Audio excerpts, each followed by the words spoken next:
সবাইকে আমন্ত্রণ। Clemon beyond the গ্যালারিতে হাজির হয়ে গেছে আমি রেজওয়ানুজ্জামান। আর আজকে আমাদের সঙ্গে অতিথি হয়ে আছেন, পরিচয় করিয়ে দিয়েছি কিছুক্ষণ আগেই, ব্যারিস্টার সারওয়াত সিরাজ শুক্লা, যিনি মহিলা ক্রীড়া সংস্থার সভাপতি মনোনীত হয়েছেন ঠিক 1 মাস আগে। আজকে থেকে 25শে অক্টোবর ছিল সেই দিনটা, আর আজকে 25শে নভেম্বর। আমরা সেই আলোচনাটা করব 1 মাসে আসলে আপনি কি করলেন কিংবা কিভাবে করলেন, এবং নারীদের নিয়ে সাম্প্রতিক সময়ে নানা ধরনের আলোচনা কিন্তু হচ্ছে। আপনারা জানেন নারীদের যৌন হয়রানি নিয়ে, খেলাধুলায় তাদের পরিবেশ নিয়ে, সেই জায়গাগুলোতে আছে। ক্রিকেট বোর্ডের একটা কমিটিতেও আছেন ব্যারিস্টার সারওয়াত সিরাজ শুক্লা, এবং সামনে অলিম্পিক অ্যাসোসিয়েশনের যে নির্বাচন হতে চলেছে 30 নভেম্বর, সেখানেও তিনি বিনা প্রতিদ্বন্দ্বিতায় সহ সভাপতি নির্বাচিত হতে চলেছেন। ক্রীড়াঙ্গনে নানাভাবে সম্পৃক্ত হতে চলেছেন। আসলেই তিনি ক্রীড়াঙ্গনের লোক কিনা, এই প্রশ্নটা সবার আগে সামনে এসেছে। এটার উত্তরই আমি প্রথম জানতে চাই ব্যারিস্টার সারওয়াত সিরাজ শুক্লার কাছে। আপনারাও চাইলে যে কোনো প্রশ্ন আমাদের সঙ্গে শেয়ার করতে পারেন। দর্শকরা ফোন করতে হবে স্ক্রিনে দেখানো নম্বরগুলোতে। আমার যে প্রশ্ন, যে আপনি আসলেই ক্রীড়াঙ্গনের লোক কিনা, এই প্রশ্ন আপনাকে শুনতে হয়েছে আমার ধারণা 25শে নভেম্বর যেদিন প্রজ্ঞাপনটা জারি হয়েছে জাতীয় ক্রীড়া পরিষদ থেকে, সেদিন থেকে এখনও নিশ্চয়ই শুনতে হয়। এটার উত্তরটা আসলে আপনি একটু ক্ল্যারিফাই করলে আমার মনে হয় ভালো হয় সবার জন্য। আমাকে যদি বলেন যে আমি কোনো খেলোয়াড় কিনা, অথবা জাতীয় বা আঞ্চলিক পর্যায়ে বাংলাদেশকে কোনো খেলাতে রিপ্রেজেন্ট করেছে কিনা, দুঃখের বিষয় আমি করিনি।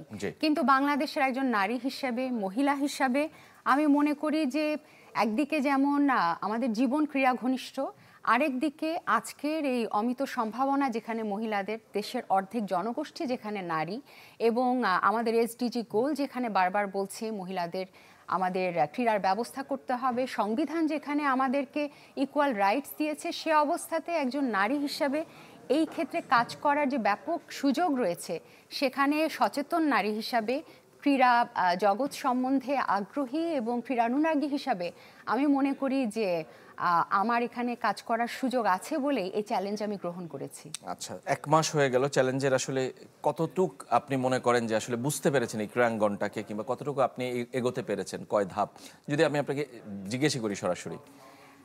চীনা ভাষায় একটা প্রবাদ আছে যে every long journey starts with a single step. বিশাল একটি যাত্রার জন্য প্রথমে একটি ছোট পদক্ষেপ গ্রহণ করতে হয়। আমার মনে হয় যে সেই পদক্ষেপ গ্রহণ করার ক্ষেত্রে আমরা এগোতে পেরেছি। আমি দায়িত্ব নেওয়ার পর থেকে আমার কমিটি নিয়ে আমি মিলিত হয়েছি এবং বেশ কিছু গুরুত্বপূর্ণ সিদ্ধান্ত ইতিমধ্যে নিয়েছি। আপনি জানেন যে আমরা জাতীয় ক্রীড়া পরিষদের নির্দেশনা অনুযায়ী প্রত্যেকটি সংগঠনে যৌন হয়রানি বিরোধী যে 5 সদস্যের কমিটি করতে হবে, সেই কমিটি ইতিমধ্যে আমরা তৈরি করেছি। আমরা আমাদের ডিজিটালাইজেশনের কাজ শুরু করেছি। মহিলা ক্রীড়া সংস্থার পক্ষ থেকে একটি প্রকাশনার উদ্যোগ নিয়েছি। আমাদের ওয়েবসাইট এবং ফেসবুককে রিভ্যাম্প করে নতুনভাবে সাজানোরও উদ্যোগ নেওয়া হয়েছে। একই সাথে আমাদের বিভিন্ন কর্মকাণ্ডে অর্থনৈতিক স্বচ্ছতা, জবাবদিহিতা এবং অবকাঠামো নির্মাণের ক্ষেত্রে আমরা গুরুত্বপূর্ণ বেশ কিছু সিদ্ধান্ত নিয়েছি, যেটা অচিরে দৃশ্যমান হবে বলে আমি আশাবাদী। খেলার ক্ষেত্রে কোনো কর্মকাণ্ড নেওয়ার সিদ্ধান্ত নিয়েছেন কিনা? কারণ মেয়েদের খেলা মহিলা ক্রীড়া সংস্থা কেন্দ্রিক অনেক ক্ষেত্রে হয়, আবার অনেক কিছু বন্ধ ছিল। গত অভিজ্ঞতায় আমরা বলি, গত 1 দশক 2 দশক 3 দশকের অভিজ্ঞতায়, যে আসলে মেয়েদের খেলাধুলা খুব বেশি আসলে এগিয়ে গেছে এমন নয়, ফুটবল ক্রিকেটকে বাদ রেখে আমি যদি বলি। সেই জায়গাটায় আসলে মহিলা ক্রীড়া সংস্থা খেলোয়াড়দের জন্য, খেলার জন্য আসলে কি ভাবছে, করতে চাচ্ছে? আমি যখন দায়িত্বটা পেয়েছি, সত্যিকার অর্থে আমি দায়িত্ব গ্রহণ করে দেখতে পেলাম যে এখানে সবকিছুই ভঙ্গুর। এমন একটা অবকাঠামো, এমন একটি অবস্থা আমি পেয়েছি যেখান থেকে অনেকটা বলা যায় জিরো থেকে আমাকে স্টার্ট করতে হচ্ছে। আমি সেক্ষেত্রে প্রথম যে বিষয়টা আপনি যেটা বলেছেন, আমাদের ফুটবল, আর্চারি, ভারোত্তোলন এবং ক্রিকেট, এক্ষেত্রে কিন্তু মেয়েরা এগিয়ে এসেছে। কিন্তু আরও অনেকগুলো ক্ষেত্র আছে যেখানে আমাদের প্রশিক্ষণ, কোচ সৃষ্টি, নতুন প্রতিভা অন্বেষণ এবং একেবারে তৃণমূল লেভেলে যে সেখান থেকে খেলোয়াড় তৈরি করে বা বেছে নিয়ে আসার ব্যাপারে আমাদের গুরুত্বপূর্ণ ভূমিকা রাখার সুযোগ আছে। আমরা একটি অ্যাপ লঞ্চ করতে যাচ্ছি, যে অ্যাপের মাধ্যমে আমরা আমাদের আগ্রহী প্রতিভা অন্বেষণে গুরুত্বপূর্ণ ভূমিকা রাখব বলে আমি আশাবাদী। একই সাথে কোচ তৈরির ব্যাপারে এবং একটি আহ, সত্যিকার অর্থে এমন কোনো অবকাঠামো আমরা উপজেলা লেভেলে তৈরি করতে চাচ্ছি। আপনি জানেন যে জেলা পর্যায়ে আমাদের অবস্থান আছে, কিন্তু উপজেলা লেভেলে আমাদের কিন্তু সেই অবস্থানটা তৃণমূল পর্যন্ত আমরা যেতে পারিনি। সেখানেও আমাদের কাজ করার পরিকল্পনা রয়েছে। তার মানে আপনি মোটামুটি ডিজিটালাইজড পদ্ধতিতে আসলে সবাইকে সম্পৃক্ত করতে চান, কিন্তু সেটা কি একদম জেলা উপজেলার মেয়েরা কি আসলে সেটার সাথে সম্পৃক্ত হতে পারবে? আপনি জানেন যে আমাদের বাংলাদেশে কিছুদিন আগে একটি ঘটনা ঘটেছে। একটি সরকারি প্রজ্ঞাপন এসেছে গত 2রা নভেম্বর, যেখানে সরকারেরই প্রাথমিক শিক্ষা অধিদপ্তর থেকে আমাদের প্রাথমিক লেভেলে যে ছাত্রছাত্রীরা প্রতিদিন যে আমাদের যেটাকে বলে ফিজিক্যাল এক্সারসাইজ অথবা পিটির যে ব্যাপারটা ছিল, সেটার যে শিক্ষক নিয়োগের বিষয়টা বাতিল করা হয়েছে। এই প্রসঙ্গটা আমি এই কারণেই আনছি যে আপনি যদি আমাদের শিক্ষার অঙ্গন থেকে একেবারে তৃণমূলে প্রাথমিকে যদি আপনি এই জিনিসটাকে তুলে দেন অথবা এটাকে আমাদের এখানে সম্পৃক্ত করতে না দেন, পরবর্তীতে কিন্তু মেয়েরা এগিয়ে আসবে না। আমি গ্রাম দেশে অনেকগুলো স্কুল কলেজের সাথে জড়িত আছি। আজকাল কিন্তু মেয়েদের খেলাধুলায় আগ্রহী করা কঠিন হয়ে যাচ্ছে। সুতরাং আমরা যতক্ষণ না পর্যন্ত দেখাতে পারি যে এই জায়গাটা সেফ, এখানে খেলার মাধ্যমে ক্যারিয়ারে একটা সুযোগ আছে। ঢাকা ইউনিভার্সিটি বা বড় কোনো বিশ্ববিদ্যালয়ে একজন খেলোয়াড় যে থাকে তার সুযোগ আরো বেশি, এবং তার এখানে ভর্তির সুযোগ আছে, খেলোয়াড় হিসেবে তার ভর্তির সুযোগ আছে, অথবা চাকরি ক্ষেত্রে একজন খেলোয়াড় অগ্রাধিকার পাবেন, অথবা তার কর্মক্ষেত্রে কোনো একটা সুবিধা হবে। এই জায়গাগুলো তৈরি করার জন্য আমাদের এই মহিলা সংস্থার আমার মনে হয় যে ব্যাপক কাজ করার সুযোগ আছে, এবং এইভাবে আমরা একেবারে তৃণমূলে পৌঁছাতে চাচ্ছি। সচেতনতামূলক আমাদের বিভিন্ন আয়োজনের মধ্য দিয়ে শুধুমাত্র ধানমন্ডি কেন্দ্রিক প্রতিযোগিতা এবং প্রশিক্ষণ থেকে বেরিয়ে এসে তৃণমূলে, উপজেলায়, জেলাব্যাপী প্রতিভা অন্বেষণ, কোচ সৃষ্টি, খেলোয়াড় সৃষ্টি এবং খেলার পরিবেশের উপরে পিতামাতার যে আস্থা, সেই আস্থা তৈরি করার ক্ষেত্রে। আচ্ছা, আপনি দুটো কথা বলেছেন, আমি একটু দুটো পয়েন্টে যেতে চাই। একটা হলো যে পিটি টিচার যে বাতিল করা হয়েছে সরকারের যে নির্দেশনা, সেটার বিরুদ্ধে আপনি চ্যালেঞ্জ করেছেন, আপনি নিজে আইনজীবী, সেটাকে রিট করেছেন আপনি সরকারের সিদ্ধান্তের বিরুদ্ধে। সেইটা আসলে কেন করেছেন? এই কারণটাই কি কারণ যে মেয়েদেরকে কিংবা ছেলেদেরকে আসলে আপনি চান যে উদ্বুদ্ধ হোক সেটাই, আর সেই রিটটার আসলে অবস্থাটা কি, দুটোই আমি একটু জানতে চাই। আপনি জানেন যে এটার ব্যাপারে আমি রিট করেছি এই নোটিফিকেশনের বিরুদ্ধে, কারণ আমি নিজে এখন ক্রীড়ার সাথে জড়িয়ে আছি এবং এটা আমাদের সংবিধানের পরিপন্থী, এটা এসডিজি গোলের পরিপন্থী। এবং একই সাথে আপনি জানলে আশ্চর্য হবেন, অক্টোবর মাসের শেষে মাননীয় প্রধান উপদেষ্টার বরাতে আমাদের প্রতিটি প্রাইমারি স্কুলে পিটি করা বাধ্যতামূলক করা হয়েছে, এবং প্রতি সপ্তাহে একটি নির্দিষ্ট সময় বেঁধে দেওয়া হয়েছে যে এই সময়টাকে তাদেরকে শারীরিক এক্সারসাইজ বা খেলাধুলা করতে হবে। অথচ তার 2 সপ্তাহের মধ্যে আমাদের এখানে শিক্ষক নিয়োগটা বাদ দিয়ে দেওয়া হলো। তাহলে এই বাচ্চাদেরকে এটা শেখাবে কে? এই যে দ্বৈত মনোভাব, এই যে অসামঞ্জস্য, এটার বিরুদ্ধেই আমাদের আইনগত অবস্থান। এবং আমি মনে করি যে আমাদের একটা দায়িত্ববোধ আছে যাতে ছেলেমেয়েরা, বিশেষ করে মেয়েরা, যেন খেলার ক্ষেত্রে প্রাথমিক যে লেভেল সেখান থেকে যেন উৎসাহ পায়, অংশগ্রহণ করতে পারে। সেই জন্যই আপনি রিটটা করেছেন। এটা রুল নিশ্চয়ই জারি হয়েছে এবং বর্তমানে চলমান আছে। এরই মধ্যে আমরা বাংলাদেশের বিভিন্ন অঞ্চলে যারা শারীরিক শিক্ষার ক্ষেত্রে টিচার, প্রশিক্ষণপ্রাপ্ত টিচার, তারাও আমাদের সাথে যোগাযোগ করেছেন এবং তারাও এখানে আগ্রহ প্রকাশ করেছেন এগিয়ে আসার ক্ষেত্রে, মানে অংশীদার হওয়ার জন্য এই মামলাতে। আচ্ছা, আরেকটা জিনিস জানতে চাই, আপনি বলছিলেন যে খেলোয়াড়দের জন্য, মেয়েদের জন্য স্পেসিফিক, যে নিরাপদ যদি আমরা প্রমাণ করতে না পারি তাহলে তো আসলে উৎসাহটা আরো কমে যাবে। সাম্প্রতিক সময় আমরা বিভিন্ন খেলায় দেখছি মেয়েরা নানা ধরনের বক্তব্য দিচ্ছেন এবং তারা তাদের অনিশ্চয়তার কথা বলছেন, এবং তাদের সেই বক্তব্যের কারণে পরের প্রজন্ম কিংবা যারা খেলছে তারা বলছে যে পরিবার থেকে তাদেরকে আসলে খেলতে দিতে চাচ্ছে না। এটা একটা অস্থিতিশীল পরিবেশ তৈরি হচ্ছে। আমার মনে হচ্ছে যে বাংলাদেশের ক্রীড়াঙ্গনে এরকমভাবে প্রকাশ্য আসাটাও আসলে অনেকদিন আমি দেখিনি। ঠিক একইভাবে আসলে মানুষের মধ্যে যে শঙ্কা, সেটাও আসলে আমি দেখিনি। আমি বলছি যে এই জায়গাটায় আপনার কি মনে হয় যে কিভাবে তাদের মধ্যে আস্থাটা ফেরানো যায়? আপনি নিজেও ক্রিকেট বোর্ডের একটা তদন্ত কমিটির সম্পৃক্ত, সেই তদন্তের অবস্থা কি, সেটা তদন্তাধীন আমি জানি, তারপরেও আমাদের কোন পর্যায়ে আছে সেটা যদি আমাদেরকে বলেন, এবং মেয়েদের জন্য আসলে কি বলতে চান আপনি? প্রথমে একটু বলে নেই যে আমি ক্রিকেট বোর্ডে যে তদন্ত কমিটিতে আছি সেখানে তদন্তের স্বার্থে এই মুহূর্তে আমাদের প্রেসের কাছে অথবা জনসমক্ষে মন্তব্য করা না, থেকে কিন্তু বিরত শেষ থাকার পর্যায়ের দিকে জন্য কিন্তু আমি পর্যায়টা বলছি, আর কিছু না, মানে কোনো ফাইন্ডিংস না। এখানে এখনো ফাইন্ডিংস আসেনি এবং তদন্ত চলমান। আমি শুধু এটুকু বলতে পারি যে আমার জাতীয় বাংলাদেশ মহিলা ক্রীড়া সংস্থার অবস্থান থেকে এবং তদন্ত কমিটির পক্ষ থেকে আমি বলতে পারি যে আমরা একদিকে যেমন মিডিয়া ট্রায়াল চাই না, ঠিক একই সাথে আমরা এ ব্যাপারে জিরো টলারেন্সের অবস্থান গ্রহণ করব এবং এখানে দোষী যেই সাব্যস্ত হোক না কেন সেক্ষেত্রে আমরা বিধি মোতাবেক আমরা সাহসী পদক্ষেপ গ্রহণ করতে সচেষ্ট থাকব।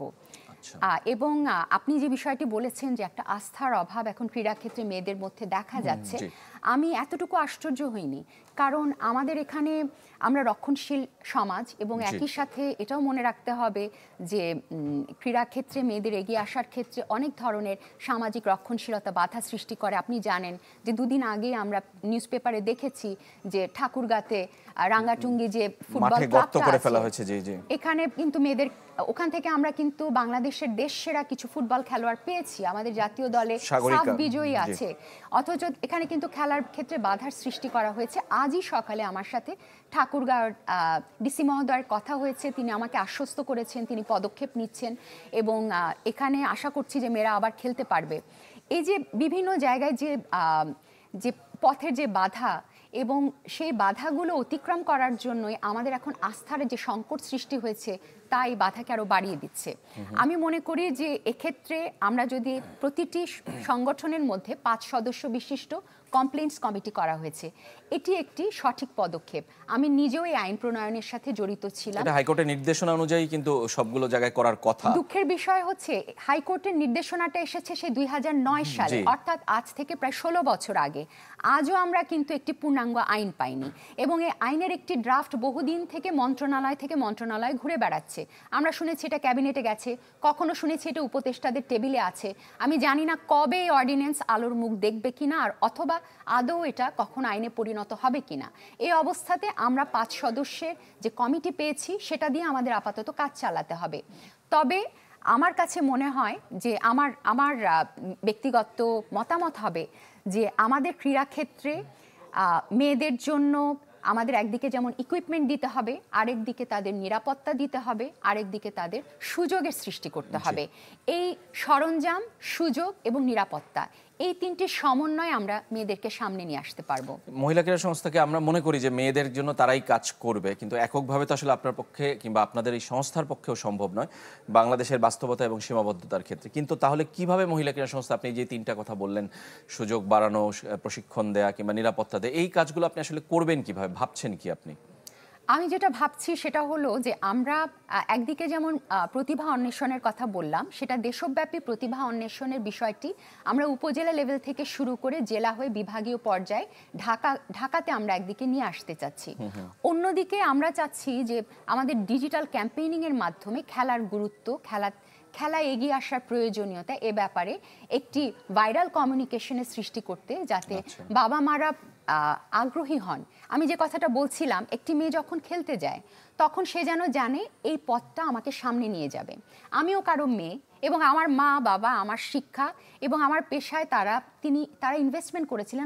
আমাদের সবারই মেয়ে আছে, আমাদের ঘরে সবারই বোন আছে, এবং আমরা যদি তাদের স্বার্থ, তাদের ভবিষ্যৎ এবং তাদের উন্নতির কথা চিন্তা করি, ক্রীড়াক্ষেত্রে এগিয়ে আসার মাধ্যমে সে যদি একটি সফল পেশা, পরিচিতি এবং স্বনির্ভরতা খুঁজে পায়, তাহলে কিন্তু তারা আগ্রহী হবে এই মেয়েটিকে খেলার ক্ষেত্রে পাঠাতে।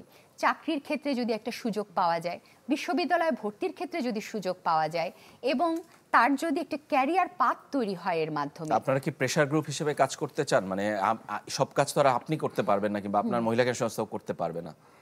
প্রেসার গ্রুপ হিসাবে আমি মনে করি যে আপনাদের সহায়তা ছাড়া প্রেসার গ্রুপ হিসাবে সফলভাবে কাজ করা আমাদের জন্য কঠিন হবে, এবং আমি আশা করব যে যারা আপনারা গণমাধ্যমে আছেন আপনারা কিন্তু বিগেস্ট ইনফ্লুয়েন্সার, আমরা আপনাদের সহায়ক শক্তি হিসাবে কাজ করতে চাই। আরও কথা বলবো আপনার সঙ্গে, ব্যারিস্টার সারওয়াত সিরাজ শুক্লা আমাদের সঙ্গেই থাকবেন। আপনার ভবিষ্যৎ পরিকল্পনায় আমরা জানতে চাই, কিন্তু একটা ছোট্ট বিরতি নিতে হচ্ছে আমাদের ক্লেমন বিয়ন্ড দ্য গ্যালারিতে, সঙ্গেই থাকবেন।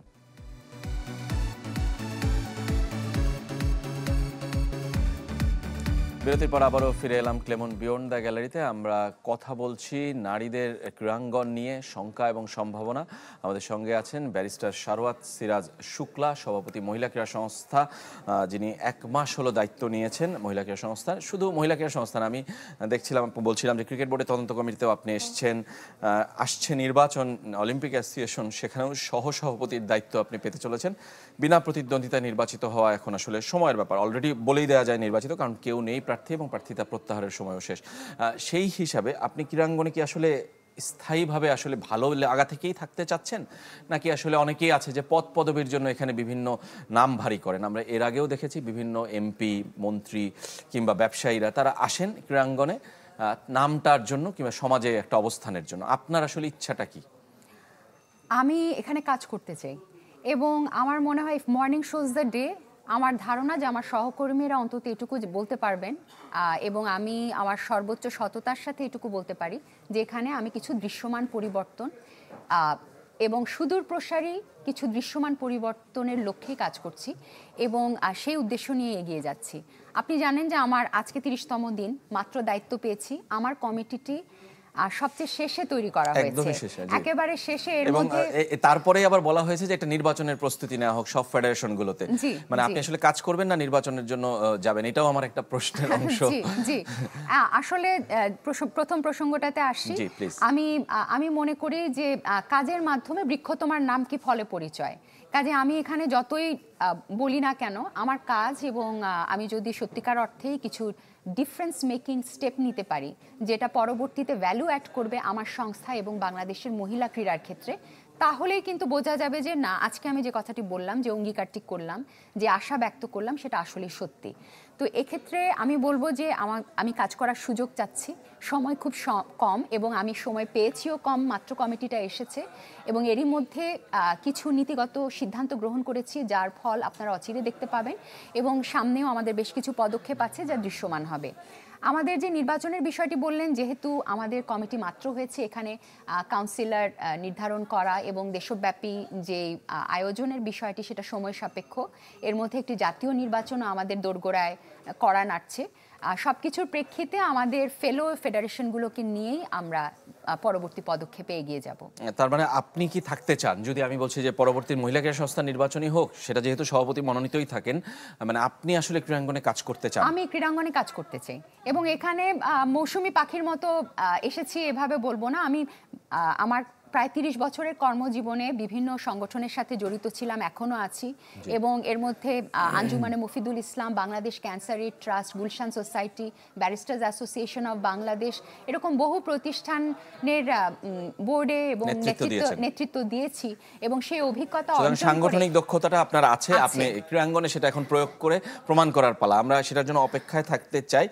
লাস্ট কোশ্চেন আপনার কাছে, যে আপনি আসলে নিজেও নির্বাচন করার, একটা রাজনৈতিক নির্বাচন করার একটা ইচ্ছা আমরা দেখেছি আগেও, ভবিষ্যতেও কি আছে কিনা, সেটা হলে কি আসলে তখন ক্রীড়াঙ্গন সেকেন্ড প্রায়োরিটি হয়ে যাবে কিনা? আমি আসছে যে নির্বাচন, সে ব্যাপারে এখনো সিদ্ধান্ত গ্রহণ করিনি। এট দ্য মোমেন্ট আমি টোটালি আমার সময় এবং আমার সময় অথবা আমার মেধা যাই বলুন না কেন, আমি সম্পূর্ণভাবে ক্রীড়াঙ্গনে এখন আমার পেশাগত ব্যস্ততার বাইরে ক্রীড়াঙ্গনে দিতে চাচ্ছি। লাস্ট একটা শব্দে কোশ্চেন, যে লং টার্মের গোল কি হবে আপনার জানি না, ক্রীড়াঙ্গনে যে শর্ট টার্ম মেয়াদ আপনার আছে এই মহিলা ক্রীড়া সংস্থায়, আপনি কি করে যেতে চান, যেটা দেখলে আমরা বলবো যে আপনি সফল না ব্যর্থ, আমরা একটা যাচাই করতে পারবো? কি করতে চান আপনি আসলে? আমি মহিলাদের খেলার ব্যাপারে বাংলাদেশের তৃণমূলে প্রতিটি পরিবারের মধ্যে খেলার ব্যাপারে আলোচনা, আগ্রহ এবং মেয়েদের খেলতে দেওয়ার ব্যাপারে উৎসাহ দেখতে চাই, এটা আমার লক্ষ্য। ধন্যবাদ আপনাকে ব্যারিস্টার সারওয়াত সিরাজ শুক্লা আমাদের স্টুডিওতে আসার জন্য। আমাদের সময় শেষ, আজকের মতো আমাদের এখানেই শেষ করতে হচ্ছে। বাংলাদেশের নারীরা এগিয়ে গেলে বাংলাদেশ এগিয়ে যাবে, আমরা সেটা বিশ্বাস করি। আশা করি সারওয়াত সিরাজ শুক্লা সেই চেষ্টাটা আমাদের সপক্ষে করবেন তিনি। ধন্যবাদ সবাইকে।